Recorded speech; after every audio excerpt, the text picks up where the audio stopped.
क्या आपने कभी सुना है कि भारत में एक ऐसी रहस्यमयी जगह भी है जहां हर आने वाला खाली जेब से नहीं बल्कि किस्मत के खजाने लेकर लौटता है? राजस्थान के चित्तौड़गढ़ में स्थित है एक चमत्कारी धाम सांवरिया सेठ का मंदिर। मंडफिया गांव की धरती पर बसा वो स्थान जहां आस्था महज भावना नहीं बल्कि व्यापार की दिशा बदलने वाली ऊर्जा बन जाती है।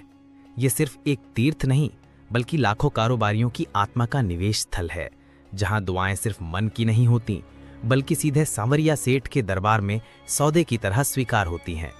लेकिन इसी मंदिर की परछाइयों में कुछ ऐसे सवाल भी हैं जो रहस्य की परतें खोलने को मजबूर करते हैं। आखिर ये सांवरिया सेठ हैं कौन? क्या वे श्री कृष्ण के किसी खास स्वरूप हैं या फिर कोई अलौकिक शक्ति जो व्यापारियों की डूबती नैया को उबारने उतर आई है? कहा जाता है यहाँ जिसने सच्चे मन से प्रार्थना की उसका कारोबार चौतरफा परचम लहराने लगा। लेकिन क्या वाकई सिर्फ एक दर्शन भर से रुका हुआ व्यापार फिर से दौड़ने लगता है? कहां से आया ये मंदिर? कौन लाया इसकी मूर्ति? क्या सचमुच वह स्वयं धरती से प्रकट हुई थी एक रहस्यमयी स्वप्न के संकेत पर? और सबसे चौंकाने वाली बात, क्या ये सत्य है कि इस मंदिर में जो भी चढ़ावा आता है वो सीधे भगवान के नाम पर बैंक में जमा होता है, या इसके पीछे भी कोई और अनकहा रहस्य छिपा है? क्या आपने कभी सोचा है क्या ईश्वर का भी बैंक खाता हो सकता है? और अगर हो सकता है तो क्या वो खाता सीधे भक्तों की श्रद्धा से भरता है? चित्तौड़गढ़ के एक कोने में बसे सांवरिया सेठ मंदिर को यूं ही भारत का इकलौता बिजनेस गॉड नहीं कहा जाता। यहाँ के व्यापारियों की परंपरा कुछ अलग ही है। पहली कमाई की मिठास हो या मुनाफे का उत्सव, कंपनी की रजिस्ट्री हो या नया कारोबार, जब तक ये सब सांवरिया सेठ की चौखट पर समर्पित न हो जाए तब तक लगता है मानो शुरुआत अधूरी है। हर साल लाखों लोग यहाँ सिर्फ दर्शन के लिए नहीं आते, वे आते हैं अपनी तकदीर के पन्नों को फिर से लिखवाने। लेकिन एक सवाल जो हर किसी को भीतर तक झकझोर देता है, जो करोड़ों का चढ़ावा मंदिर में आता है उसका होता क्या है? कौन संभालता है उसे? कहाँ जाता है वो धन? क्या वो सामाजिक कार्यों में लगता है या फिर कोई और चुपचाप कहानी चल रही है? और जो बात इस मंदिर को एक रहस्य से जोड़ देती है, क्या आप यकीन करेंगे कि इस मंदिर की नींव रखने का विचार 3 अलग अलग व्यक्तियों को एक ही रात एक ही सपना देखने के बाद आया था? यहाँ कोई जात पात नहीं, उम्र या हैसियत की कोई सीमा नहीं। हर पेशे से, हर वर्ग से, हर सपने देखने वाला यहाँ आता है, बस एक उम्मीद लिए कि शायद अगली बार जब वो कुछ बड़ा शुरू करे तो खुद सांवरिया सेठ उसका हाथ थामे हों। तो इस रहस्य से भरी यात्रा में हमारे साथ अंत तक जुड़े रहिए, क्योंकि हो सकता है आपके सपनों की कहानी अब लिखने वाला कोई और नहीं, खुद सांवरिया सेठ हों। और इस वीडियो की शुरुआत में चलो हम सब एक साथ उनके चरणों में ये प्रार्थना करें। हे सांवरिया सेठ, जो भी संदेश को दिल से स्वीकारे, जो इसे शेयर करे, लाइक करे और कमेंट में जय श्री सांवरिया सेठ लिखे, उसकी जिंदगी में बरसे तुम्हारा आशीर्वाद बिना किसी रुकावट के। आपकी मेहनत रंग लाए, आपका व्यापार बुलंदियों को छुए और आपके घर के आंगन में कभी भी अभाव की छाया ना पड़े। कहा जाता है जो इस यात्रा को दिल से अंत तक देखे उस पर खुद श्री सांवरिया सेठ की छाया हमेशा बनी रहती है। जय श्री सांवरिया सेठ ये सिर्फ एक नाम नहीं बल्कि वो जीवंत प्रतीक है जो विश्वास, उन्नति और कृपा का रूप बन चुका है।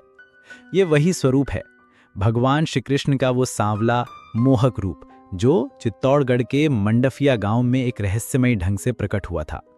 लेकिन सवाल अभी भी है, उन्हें सिर्फ भगवान क्यों नहीं कहा गया, सेठ क्यों कहा गया? इस प्रश्न का उत्तर छुपा है उन असंख्य भक्तों की सच्ची कहानियों में, जिन्होंने खोया हुआ व्यापार पाया, घाटे को मुनाफे में बदला और उन कठिन राहों पर भी सफलता का मार्ग देखा जहां उम्मीदें तक जवाब दे चुकी थीं। और ये चमत्कार तब घटित हुआ जब उन्होंने एक संकल्प लिया, मेरी पहली कमाई मेरे सांवरिया सेठ को समर्पित होगी। उस दिन से लोग उन्हें सिर्फ भगवान नहीं बल्कि अपना साझेदार, संरक्षक और मुख्य भागीदार मानने लगे।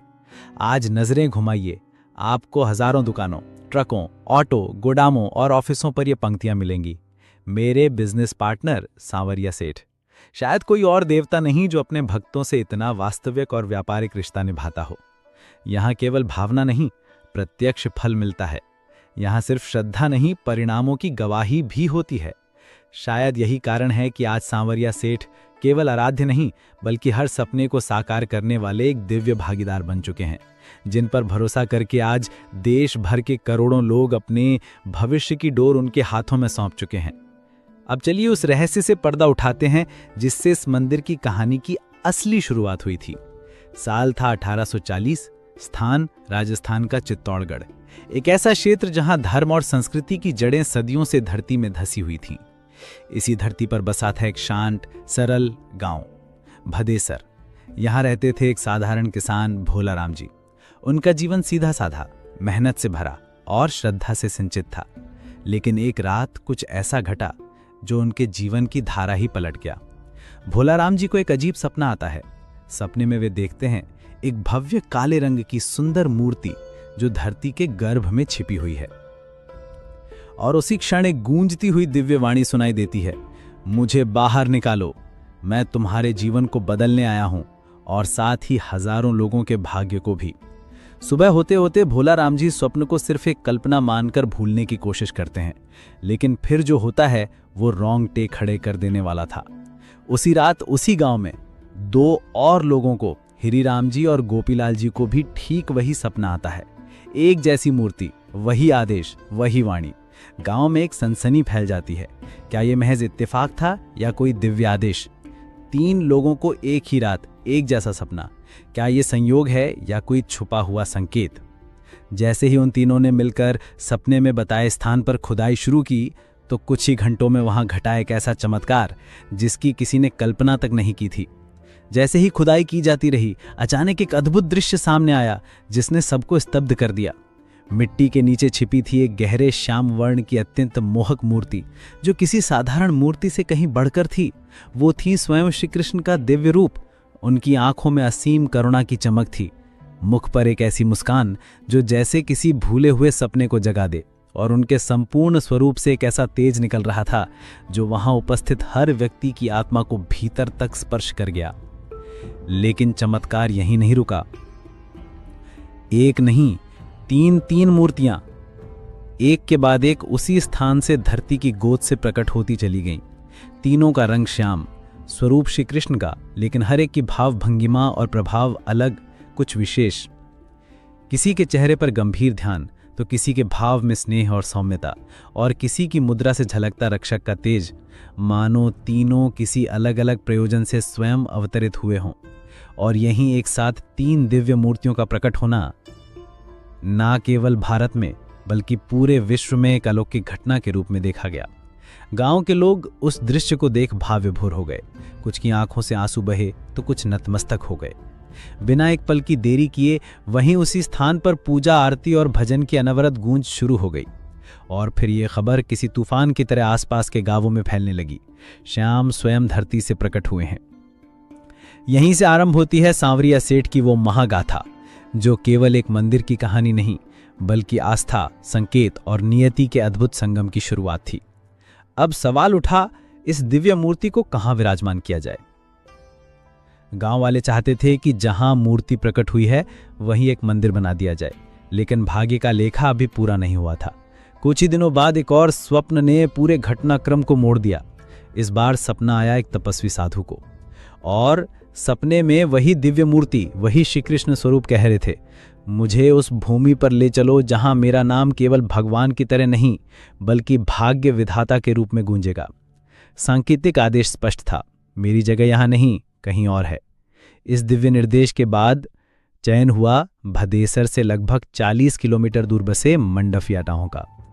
वहीं से शुरू हुआ एक भव्य मंदिर का निर्माण, जो न केवल वास्तुशिल्प की दृष्टि से अद्वितीय था बल्कि आत्मा को स्पर्श करने वाली शक्ति का केंद्र भी। मुख्य मूर्ति को मंडफिया लाया गया, और जब उसे मंदिर में स्थापित किया गया तो वो रूप, वो मुद्रा पूरे भारत में सांवरिया सेठ को एक नई पहचान दे गया। इस मूर्ति में श्री कृष्ण सेठ के स्वरूप में विराजमान है, लेकिन दाहिने हाथ में बांसुरी नहीं बल्कि एक ऐसी मुद्रा है जो कहती है, मैं सुन रहा हूं तुम्हारे भीतर की पुकार। ये वही मूर्ति है जो सबसे पहले धरती से प्रकट हुई थी, और आज यही मूर्ति मंडफिया के उस भव्य मंदिर की आत्मा बनी हुई है। हर वर्ष लाखों श्रद्धालु यहां दर्शन और आशीर्वाद के लिए आते हैं, और विशेषकर वे व्यापारी जो इसे मात्र एक देवता नहीं बल्कि अपने बिजनेस का साइलेंट पार्टनर, अपनी सफलता का साक्षी मानते हैं। 3 मूर्तियां